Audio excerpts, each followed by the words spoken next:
next awardee is Dr. Somdutta Singh, founder and CEO of Acidus Global, India, USA, and UAE. Thank you, Mishma, and a very good morning, afternoon, and evening to all the recipients of the awardees, the honorable speakers, and most importantly, the GCPIT team. I'm deeply humbled. I think my interaction with Santosh ji and Aparna ji were more than overwhelming. I think it was not just a dialogue, but it was also a learning experience, because unless you have vision, you perish.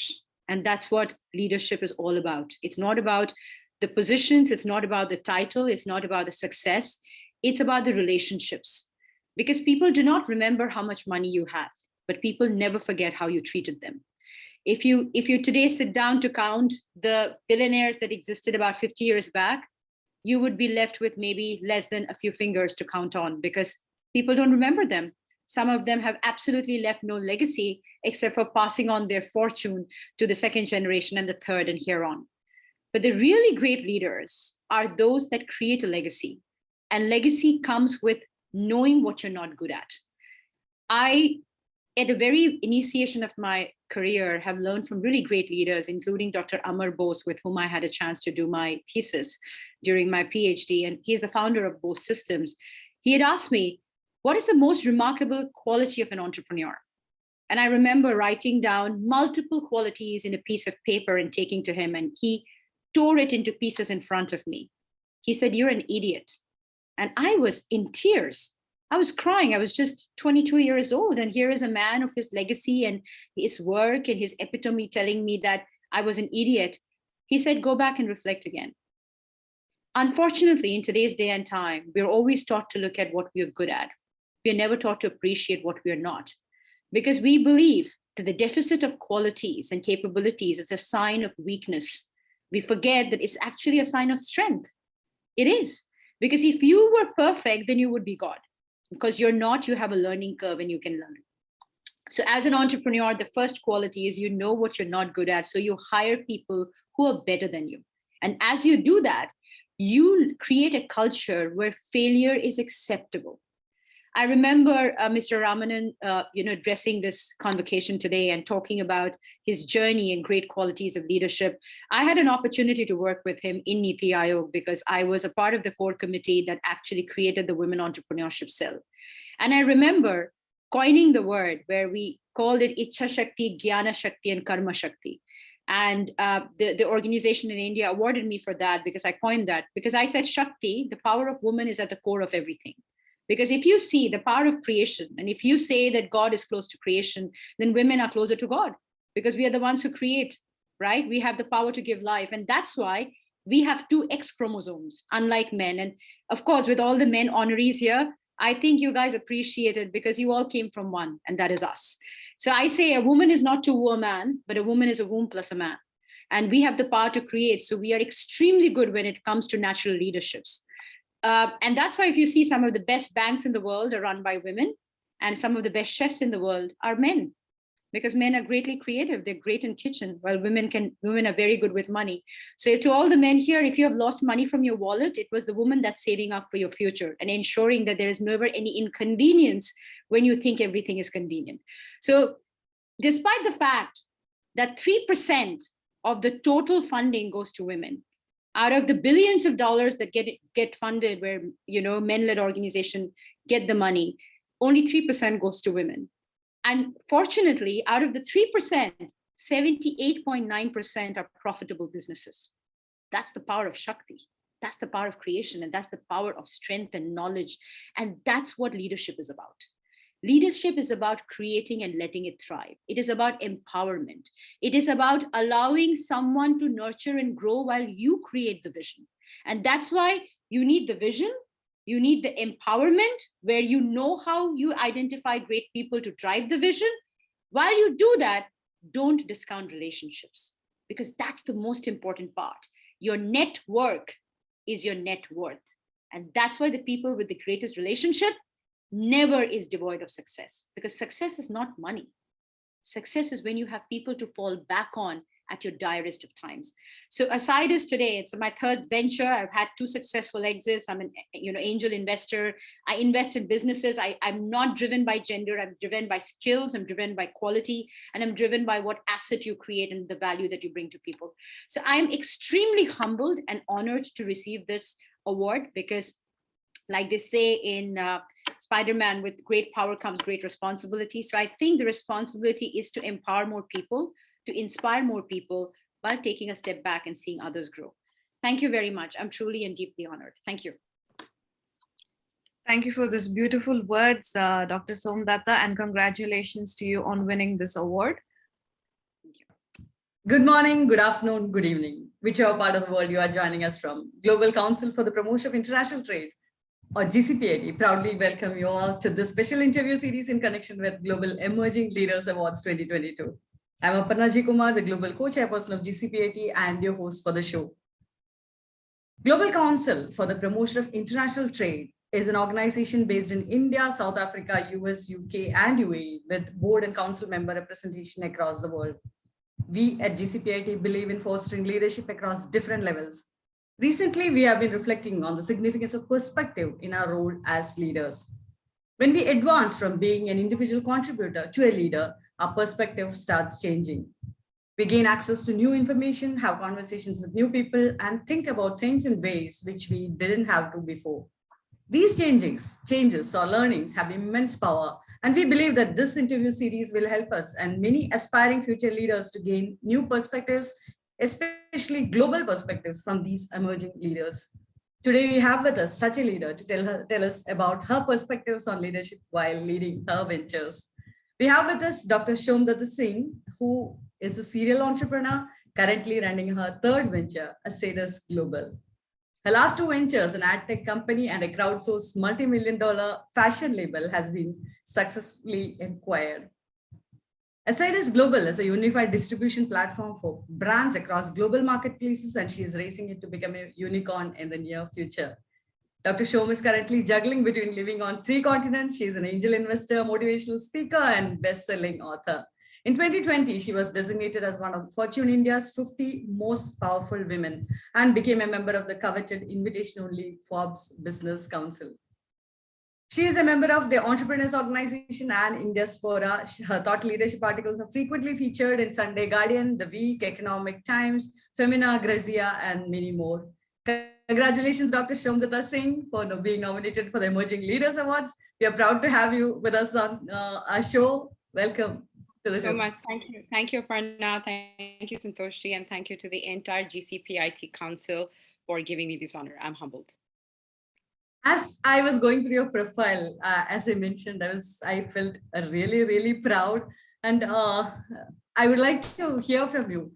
Before we talk about leadership, I would like to ask you, how did all this begin? And what is your background and what are you currently doing? Absolutely.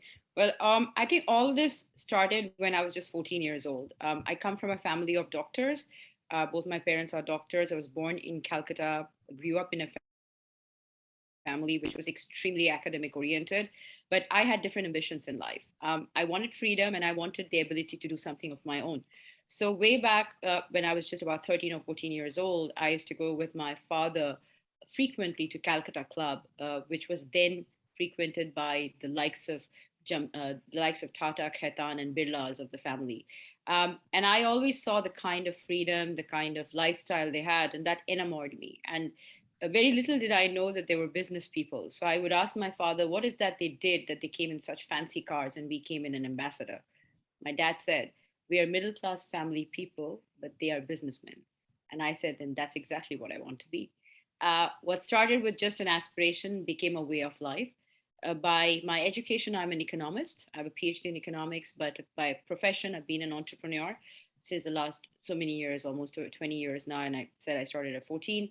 I started by staying in a paying guest where my hustle as an entrepreneur started, doing small things like making homemade chocolates, ghostwriting for people, and including doing other activities that got me a certain amount of stable income. From that to at the age of 23, starting my ad tech company, getting acquired, owning multiple different D2C labels, from an Amplicel to a Biotivia, smart vitamins, Erotica, that's the fashion label you were talking about. I own multiple labels. Most of them are acquired today. And that gave me the vision to start Asidus. My dream has always been about one thing. Like Swami Vivekananda says, take a risk in life. If you win, you'll lead. But if you fail, you'll guide.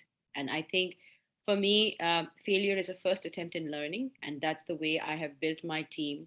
That's my form of leadership. And at the end of the day, what I want to do is leave a legacy behind that if you put your mind to something and you do it with all your heart, impossible is nothing. Very few girls from middle class family in India, did, or rather even across the world, get an opportunity to live their dreams or be an entrepreneur. You know, if you see even in today's world, out of the $1 billion of funds that goes into funding entrepreneurs, only 3% comes to women. I want to change that. I want to change the way women are looked as an alternative and women have to constantly break glass ceilings. I think that's my style of entrepreneurship, that if I can leave that legacy behind where more and more people can feel motivated to do something on their own, thereby giving employment to thousands of others, I think that's the future of any economy.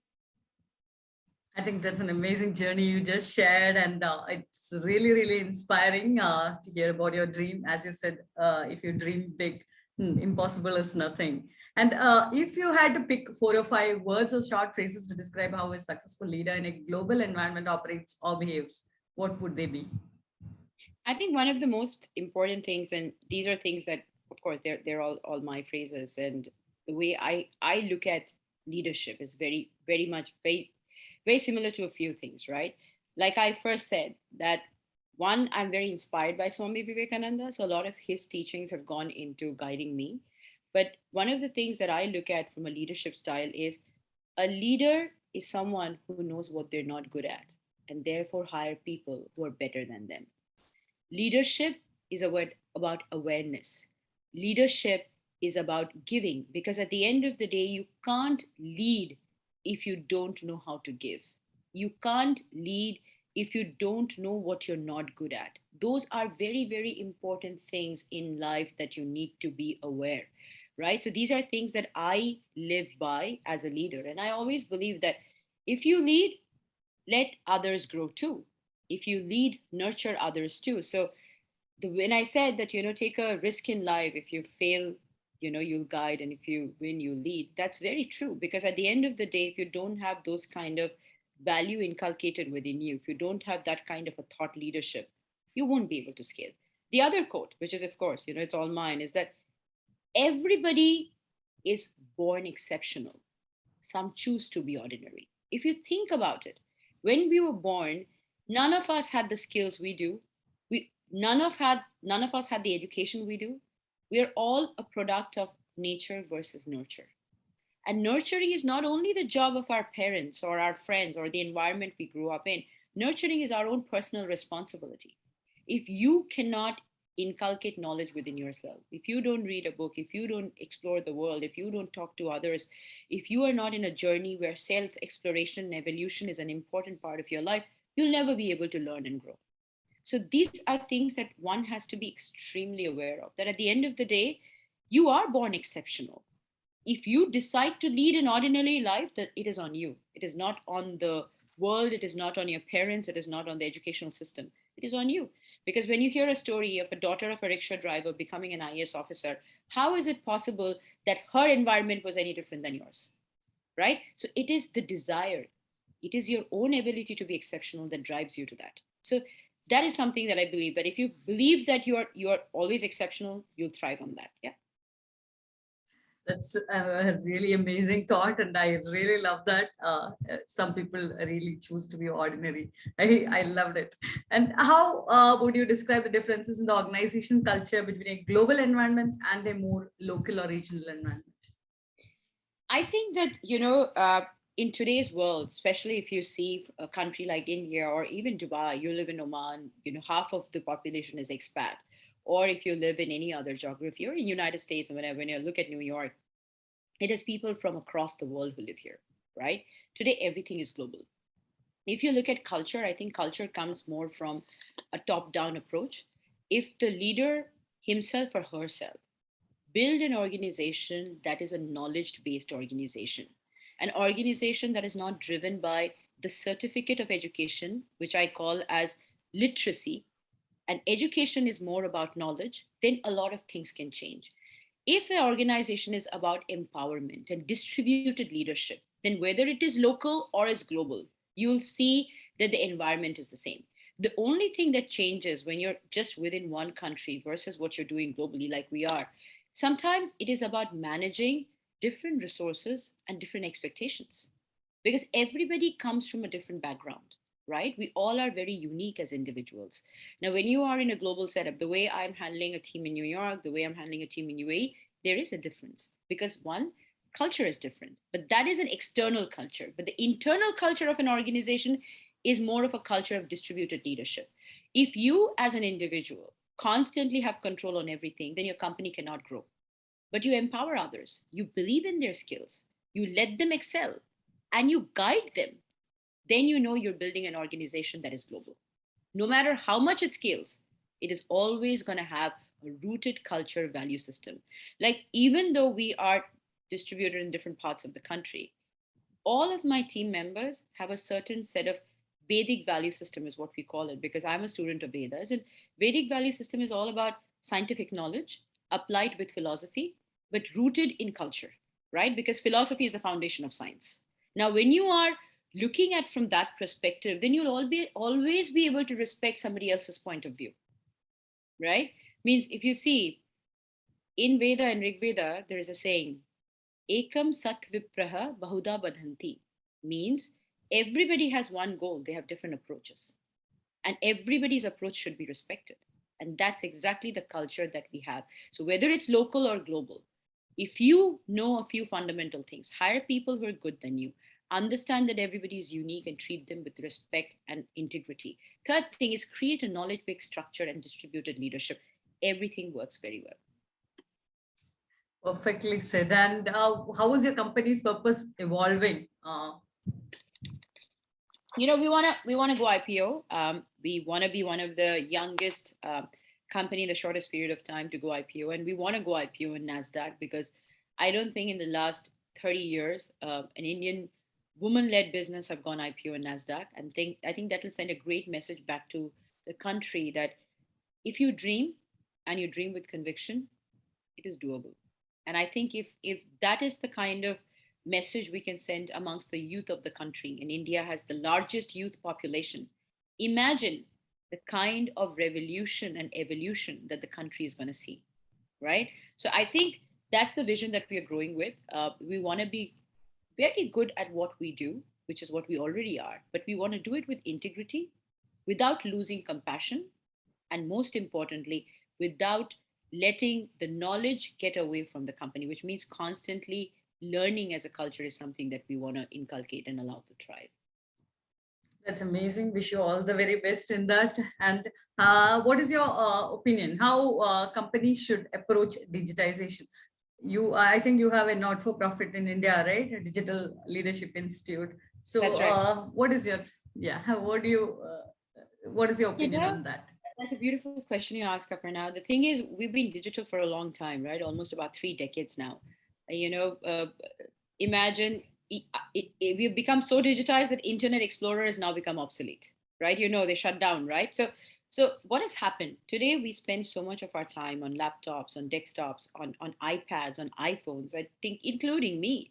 I think what happens is we are all very interconnected, which means all of us have access to information, data at a large scale. But most important thing in digitization is utilization of data with integrity and ethics, ensuring that the people around us and us, we are consuming something that allows us to not only interpret and share that in an authentic fashion, but not allow the digitization to create an economy where it is full of falsification and absolutely lack of authenticity, right? Which is super important. Now, what has digitization done? Digitization has opened the avenue for knowledge in multiple different dimensions. Even my not-for-profit DLI, what it does is it goes into the rural aspect of the country where the resources or the youth of the country do not have access to the kind of economic stability that we do, and help them and nurture them to have access to a digital economy, a digital infrastructure, digital education. Because like I said, all of us are equal, Aparna. It all matters the kind of access and knowledge that we have, right? If we can bring that kind of an access to the backward classes, to those who have limited economic resources, can you imagine the revolution we're going to drive? Digitization is not only application of technology in your company. Digitization is not buying your daughter an iPhone or an iPad. Digitization is not about, sitting on Instagram for hours. Even I do. That is not digitization. Digitization is access to knowledge and information, to the backward, to the people with lack of economic stability, using whom the country can develop. And we hire some of those people into our organization. Aparna, that is the role of digitization. We don't just coach them. 55% of the team that I have come from tier 2 and tier 3 cities. They do not belong to an IIT and IIM. They come from absolutely backward classes. And if you ever come and visit our team in India, you'll see we have people with different abilities. We have people with different skill sets. Some of them don't even have a degree. To me, degree is not education. Education is the ability to learn that doesn't come with a degree. So that is today's real story of digitization. If we can do that, and if we can empower and educate and actually align people to a larger vision and goal, and not just focus inward but outward, I think we are unstoppable. And that is something women are good at. I know Santosh is on the call, but women have 2X chromosome, Aparna, and there's a reason to it. The 2X's make us very powerful, and that allows us to nurture, harbor, and create life. The power of creation is as equivalent to being closer to God. That's why even in the Vedas, they say, Strihi Brahma Bahuvit, which means, woman, you're the ultimate source of enlightenment. Thou enlighten us. That is the power of woman. So we are not to woo a man. We are a womb plus a man. And that's what the word woman stands for. That's a beautiful thought. It shows that you've got a beautiful heart as well. And I really I feel that the people listening to this should adopt this. And really, I salute you for what you are doing. And what was the next? My next question would be: what was the most challenging difference in leadership or culture that you had to understand and overcome in a globalized economy? Acceptance that women can lead. Till date, we have to battle that up and down. Like I said, that the vision of a woman's role to just be a womb, to a womb plus a man, is a huge glass ceiling that we are breaking. It's not easy. It's still a male-dominated bastion. Not everybody in our fraternity can take enough risk. They don't feel the comfort to take enough risk. So you have to push yourself to prove a point. When you're hiring people who are men under you, you still have to establish yourself as a leader. You can't have a gender then. In the world of entrepreneurship, you have to be genderless. They have to see you as leader, and leadership cannot have a gender. It can't be a man or a woman. It has to be someone who can inspire, elevate, and lead. So these are very important qualities, right? So if you have to be an inspiration, they can't just think of you as a woman. If you have to create that sense of aspiration that let's work together and do something good, they can't see you as a woman. Even today, that is the biggest battle women are fighting. And it is going to be a long one till we change it. And that's why women have to build more communities. We women have to create more indulgence in kind of supporting each other, which is something rarely we do. We are there for you, but it doesn't happen in action. We need to create more women focused funds, which is going to help women, because statistically, women-led business are 79% more successful than men. Yeah. And that's why you see the biggest banks of the world are run by women. But the best chefs of the world are men. So men are good in kitchen and women are good with money. I think that's the change we need to drive. I agree with you in many of it. I don't know if I should say that men are good in the kitchen, because we have a man here. The best chefs Yes, of the they are world. really good. Yes. And my fiance, who's a Danish lawyer, he's one phenomenal chef. And he cooks some of the best meals. And I appreciate that. And he's also someone who supports me and elevates me and makes me stronger. So he's a big support system to me. And he appreciates me because he's grown up in an environment where women are deeply respected. In his country, they have a women prime minister. They have a queen who's driving the thought process and leadership. He has a amazingly empowered, mother who's driven the entire what you call it. I would say a family is also like an organization to the next level. His sisters are very empowered, so he understands the value of having an empowered and an alpha woman in his life. He's okay, and that kind of compassion needs to exist in this world. I'm telling you, I have a Exactly. phenomenally empowering father. My father always told my mom she's a better doctor than himself. But do you know why? Because he grew up in an environment where women were meant to be supported. Shakti is powerful. You don't just worship Durga, you understand the value of Durga. So that is the kind of, the reason Shiva, when Durga comes every year when she's worshipped in Kolkata. Have you seen? I don't know whether you've ever seen Durga Puja, but Shiva's picture is in a very small way kept behind her because Shiva says she leads, I will follow her. So at the end of the day, what I'm saying is India is a very empowered country. Indians are extremely empowered, and so is the rest of the world. Everybody has very, very empowered thought processes. We just need to put it into action. Women need more support. Not everybody exactly. has. I totally agree with you. Yes. Like everybody does not get that. I totally agree with you. Even I was writing on Right? So the LinkedIn today. saying We has all to should be come together. true. So the saying, Aparna, has to be behind every successful woman, there is a man. Not behind every successful man, there is a woman. It's the other way too. Because behind me, I have two men, one my father and one my fiance, who constantly support me, uplift me, and guide me. So it can't happen without that. And even my CEO, That's right. he is a man who's extremely empowered, and he's the reason Asidus has come this far. So behind every successful woman, there's more than one man. I think we have a lot to do together. We'll catch up offline and let's continue with the questions. I was about to ask you what different perspectives do you bring to the business and the non-profit organization as a leader? I think you have beautifully already answered that. Would you like to add anything to it? No, I think it. Like I said, my whole leadership is rooted in empowerment, and that's what I do. Whether it's in the not-for-profit, whether it's in with my team, that is the value and that is the thought process that I drive, and that is pretty much my style of leadership. And what advice would you like to give to someone who has taken a senior leadership role to be more impactful in the role they have taken up? Like I said in the initial part of the discussion, the greatest quality of a leader is to know what they're not good at. So if you've taken a senior leadership role, there is a great example I will share with you guys, which is of Satya Nadella when he took over Microsoft. And he was an executive vice president of the cloud and the software business. And when he became the CEO, the first thing that he did was sit down with his team and understand what can he do better to change himself, his style of leadership, so that he could empower his team and empower Microsoft to become the leader again. It was doing well, but it was losing its touch of innovation. Imagine at his level, and if you watch some of his interviews, you'll see how he says, I don't know everything. I don't understand everything. Sometimes I take a book and I don't even complete it, but I try. Knowing that a part of being a leader is also being human, is to knowing that you're not God and you don't know it all, is a very important quality of a leader. So if you're taking a senior leadership role, one, know what you're not good at. Two, hire people who are better than you. Three, create a distributed leadership thought process, because people should know that ego is not what drives an organization. Empowerment does. So these are qualities I think important to nurture. And those people who are aiming to come into the global leadership, are there any training or resources such as coaching or mentoring to help you be better? Or is it just a lot of practice?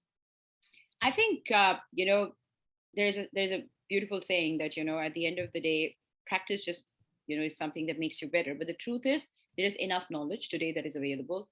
I think whether you want to take a course at any of the, great universities that are available today, which teach you about leadership, there are enough and more curriculum available on Coursera that teach you about leadership. There are enough personal coaches, like I have one, that constantly grooms me, because we all are getting better and evolving every day. I think there is enough knowledge, there is enough resources, and that's another part of digitization, but there is enough and more knowledge. Most important is the utilization of it. So if you are aware of what you need and you want to coach yourself and get a coach, I think that is the best way to becoming a better leader, because if you don't have external guidance, it's very hard for you to scale and grow. And are these resources available to the broader leadership team within the ecosystem itself? I think it is very much. I think something like a GCPIT, what you guys are doing, to a lot of other, resources that are there. Like even I'm a part of entrepreneurs organization that only focuses on leadership, grooming, acceleration, and knowledge and stuff like that. Of course, it's a invite only organization. You need to be at a certain revenue level to be a part of it, but there are enough and more. If you see the likes of NASCOM, the likes of TIE, they all have enough and more guidance, resources, knowledge that is constantly grooming and helping leaders grow. So yes, I think there are enough and more knowledge and resources. It's about people being aware of how to utilize them and kind of put them into action. Right, I agree with you. And we have seen what the pandemic has done to businesses globally, right? And what have you learned from leading in this crisis?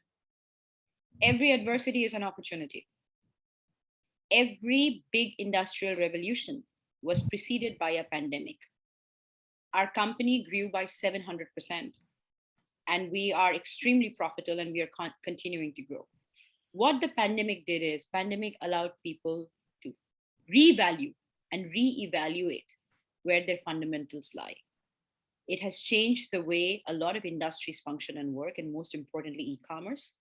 People have understood the value of e-commerce consumerism, and there is a huge diversion and focus is why you guys see so many big companies are constantly getting funded in the D2C space, and that's only going to continue to grow. So at the end of the day, what is very important is to understand is that while people look at something as a challenge, you have to look at it as an opportunity. That's the only way an entrepreneur and a leader can grow. And since we were discussing about women supporting women, how do you promote diversity, equity, and inclusion in the workplace as a leader? Again, diversity is not something that can be taught. It has to be something that comes from within, right?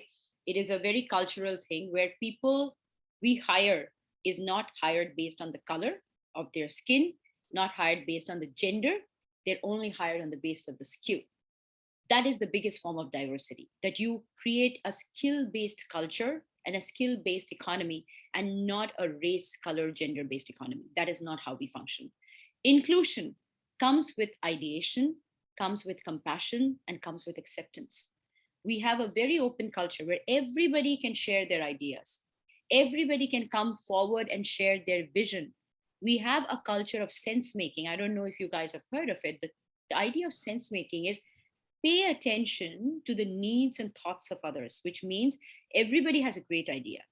Is it possible to execute it? No, but doesn't mean you're going to rubbish it. There's a sense of acceptance and compassion that has to be shown towards that idea.